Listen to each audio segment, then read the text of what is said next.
Bro bro ఇంకొంచెం చూస్తే ఆపట్లేదు camera చూస్తే ఉంటుంది బ్రో.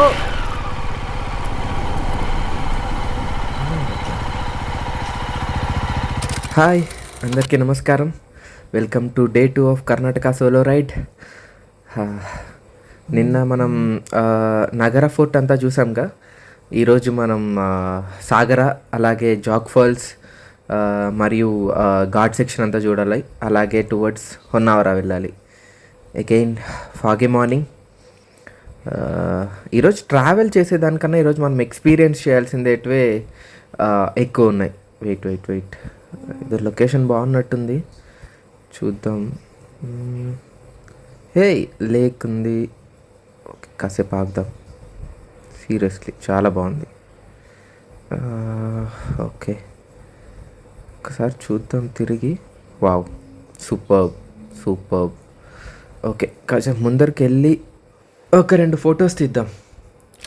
బాగుంది లొకేషన్ చాలా, అందుకని నిలబెట్టి మరీ తీస్తున్నా. సూపర్. సో ఈరోజు మన జర్నీలో ఫస్ట్ డెస్టినేషన్ ఏంటంటే ఇక్కేరిలో ఉండే శ్రీ అఘోరేశ్వర టెంపుల్ అనమాట. దీని గురించి నేను చాలా విన్నా, అంటే చాలా టెంపుల్ చాలా పాతది, దానికి తోడు ఏదో నాకు మంచిగా అనిపించింది అనమాట. సో అందుకనే దీన్ని సెలెక్ట్ చేసుకున్నా. ఇక ఈ టెంపుల్ కర్ణాటకలోని షివమొగ్గ డిస్టిక్లో సాగర టౌన్కి ఒక 6 కిలోమీటర్స్ దూరంలో ఉంటుంది అనమాట. ఇది ఇక్కేరి అనే ప్లేస్లో ఉంటుంది. ఇక్కడ ఉండే దేవుడు వచ్చి అఘోరేశ్వర అంటారనమాట. ఇది 16th సెంచరీ కెలది నాయకులు ఆ కాలం నాటిది. అట్ ద మూమెంట్ టెంపుల్లో ఎవరు లేరు. అర్లీ మార్నింగ్ అనో ఇంకా ఫాగీగా ఉందనో ఏమో కానీ ఎవరు కనిపించట్లేదు అనమాట.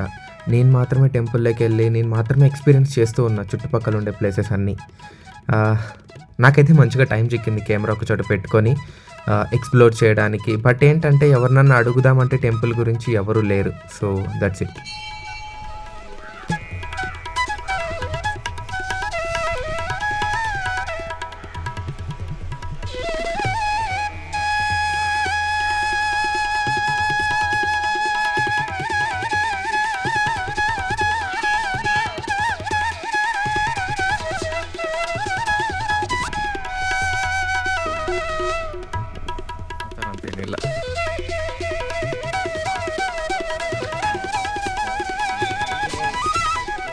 నాకు ఈ ప్లేసెస్ అన్నీ చూస్తుంటే నాకు మా నాన్న గుర్తొస్తున్నాడు అనమాట.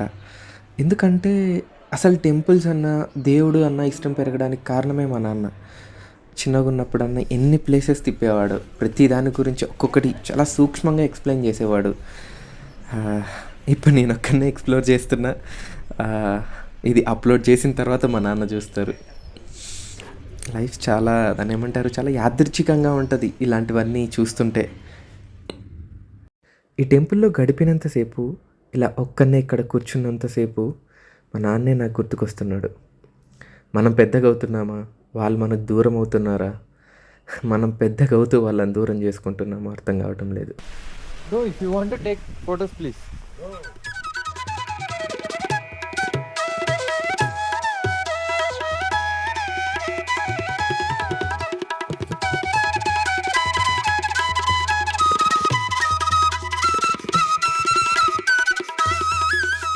ఈ సోలో జర్నీలో అన్నిటికన్నా కష్టమైనది ఏంటంటే వీడియోస్ రికార్డ్ చేసుకోవడం.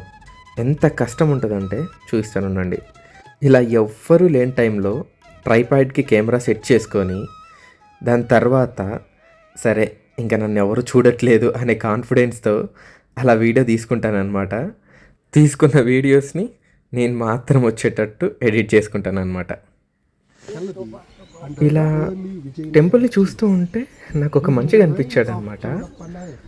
ఫస్ట్ చూసి నేను ఏమనుకున్నానంటే ఇక్కడ పూజారేమో అని అనుకున్నా. అక్కడే తప్పు చేశాను అనమాట. అతను ఒక లెక్చరర్. అతని పాండిత్యం చూసి తనకు డాక్టరేట్ కూడా ఇచ్చారు. అన్నిటికీ మించి ఆయన కన్నడిగా అయినా కూడా ఆయన తెలుగులో మాట్లాడుతుంటే, ఆయన తెలుగు గురించి గొప్పగా చెప్తుంటే అలా వింటూ ఉండిపోయా. నాకేమో కన్నడ నేర్చుకోవాలని ఇష్టం, బట్ తనేమో తెలుగు గురించి తెలుగులో మాట్లాడమంటుంటే నిజంగా అడిగా ఒక వీడియో చేద్దామా అని చెప్పి. ఆయన కూడా దానికి సరేనన్నాడనమాట. దీనికి సంబంధించిన వీడియో గమన విహంగం ఇన్‌స్టాగ్రామ్ హ్యాండిల్‌లో ఉంది. ఒక్కసారి వెళ్లి చెక్ చేయండి. సీరియస్‌లీ మీకు నచ్చుతుంది.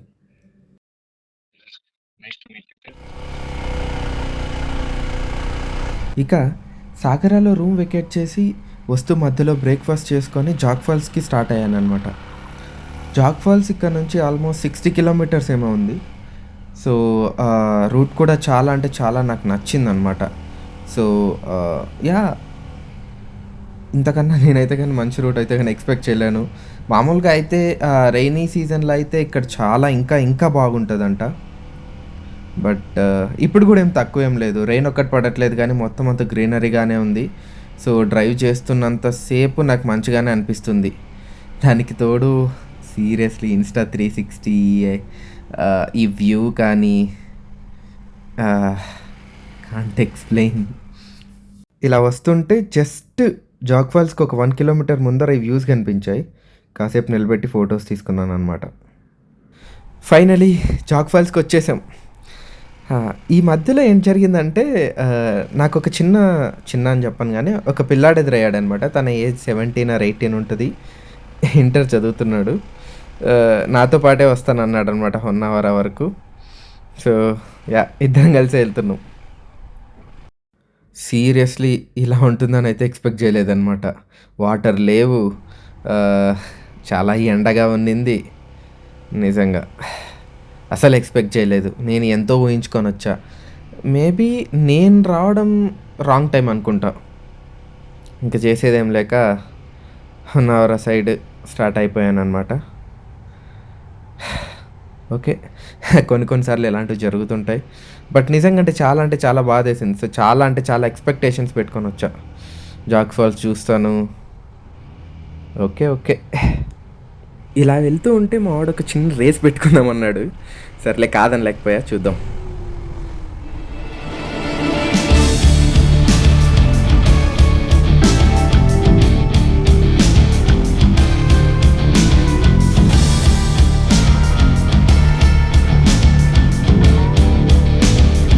చూడ్డానికి మీకు ఎలా అనిపిస్తుందో ఏమో తెలీదు గానీ నేనైతే జాగ్రత్తగానే వెళ్తున్నా. So, okay. ఇలా బసెస్ కంటిన్యూస్‌గా వస్తూనే ఉంటాయి. ఆపోజిట్‌లో వెహికల్స్ కూడా ఏ టైంలో మనకు కనిపియదనమాట. ఆ పక్క ఏం వస్తుంది ఏమో అని కూడా. సో, అది కూడా చెక్ చేసుకుంటూ ఉండాలి. సో, చాలా డేంజర్. బట్ చూడండి. సో, మనం చాలా అంటే చాలా జాగ్రత్తగా చూసుకుంటూ వెళ్ళాలి. అలానే వెళ్తున్నా.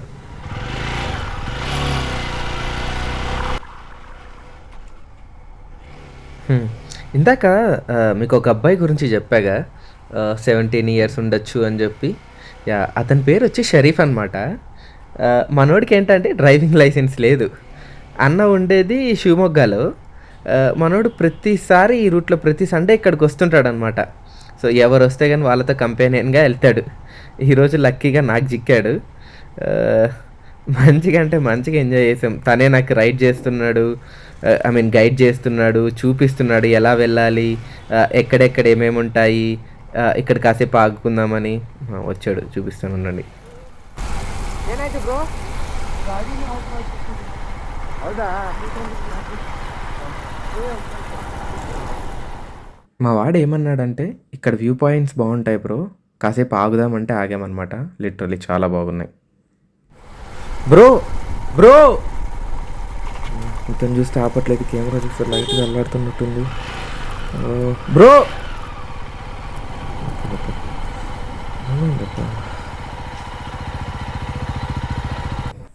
కొంచెం సెట్ చేసుకుందామని చెప్పి ఆపాము. కెమెరా ఇచ్చానమాట. ఆయన ఏం చేస్తున్నాడో చూడండి మీరు.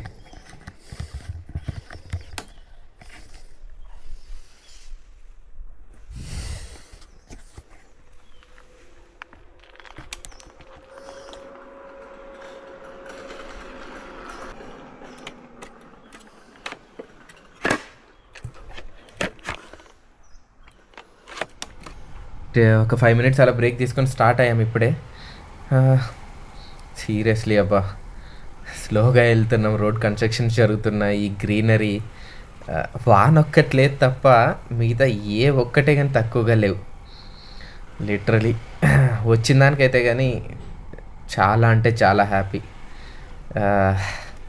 ఇంకెక్కడ ఆపకూడదని చెప్పి ఇంకా ఫాస్ట్గా కొట్టేసామన్నమాట.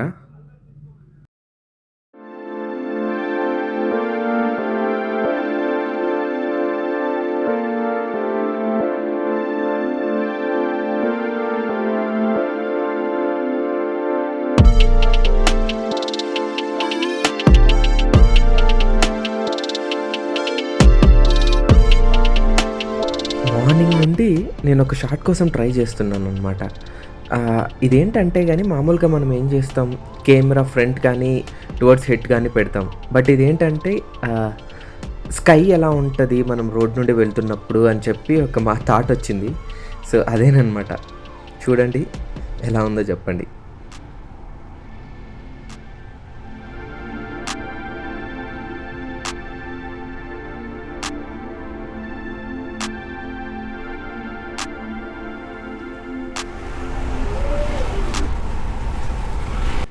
ఫైనలీ హొన్నావరకు వచ్చేసామన్నమాట. సో ఫస్ట్ ఒక రూమ్ వెతకాలి, ఈ లగేజ్ అంతా పెట్టేసి బీచ్కి వెళ్ళాలి. సన్సెట్ మాత్రం తొందరగా చూస్తానో లేదో తెలీదు, బట్ అయితే కానీ తొందరగా ఇవన్నీ సెట్ చేసుకొని అయితే వెళ్ళాలి. దాటుదామా? ఎస్. ఊహూ. వా, సీరియస్లీ ఇలాంటి 2 వెహికల్స్ మధ్యలో దూరుతున్నప్పుడు మాత్రం భలే ఉంటుంది అబ్బా.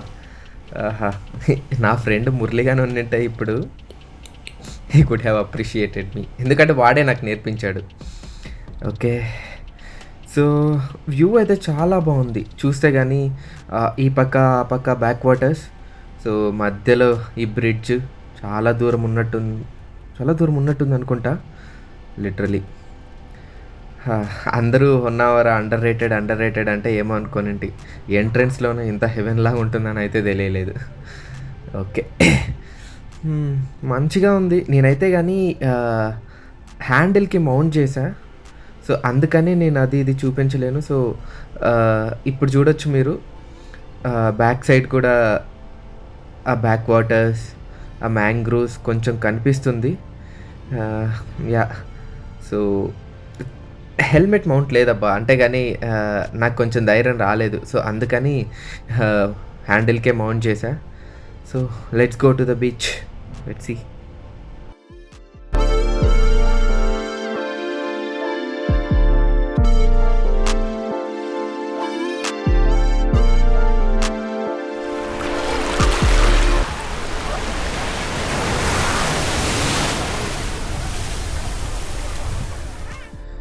నిజంగా సన్సెట్ అయితే చూస్తాను అనుకోలేదు. అది ఈరోజు అయితే మాత్రం రూమ్కి వెళ్ళి లగేజ్ అంతా ప్లేస్ చేసి ఇక్కడికి వచ్చేసరికి ఖచ్చితంగా సన్సెట్ అవుతుంది అనుకున్నా. లక్కీలీ సన్సెట్ అవ్వలేదు.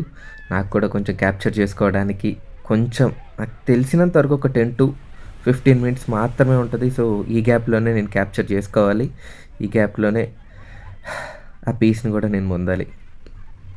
లక్కీ. చుట్టూ అలల హోరు, ఎదురుగా మెరిసిపోతున్న సముద్రం, ఆకాశమంతా రంగుల విందు. నిజంగా ఇదొక అద్భుతం. ఒంటరిగా నా బైక్పై ఇక్కడికి రావడం నా మనసుకి ఎంతో ప్రశాంతతనిస్తుంది. పగలు కురిసిన ఎండ వెనక్కి తగ్గి ఆ ఎర్రటి సూర్యుడు మెల్లగా నీటిలో కలిసిపోతుంటే నా ప్రయాణంలో అలసట అంతా మాయమైపోయింది. నా చుట్టూ ఎవ్వరూ లేకపోయినా ఈ గాలి, ఈ ఇసుక, ఈ సముద్రం నాకు తోడుగా ఉన్నట్టు అనిపిస్తుంది. బైక్ ఇంజన్ ఆపి కేవలం అలల శబ్దాన్ని వింటూ కూర్చుంటే జీవితం ఎంత అందంగా ఉంటుందో అర్థమవుతుంది. ఒంటరి ప్రయాణం అంటే మనల్ని మనం కొత్తగా పరిచయం చేసుకోవడం. ఈ సూర్యాస్తమయం సాక్షిగా మళ్ళీ కొత్త శక్తితో రేపటి ప్రయాణానికి సిద్ధమవుతున్నాను. గమనాన్ని గమ్యంగా మార్చుకున్న ఈ విహంగం కథే గమన విహంగం. ఇట్లు మీ లిఖిత్ కుమార్ కొంచెం.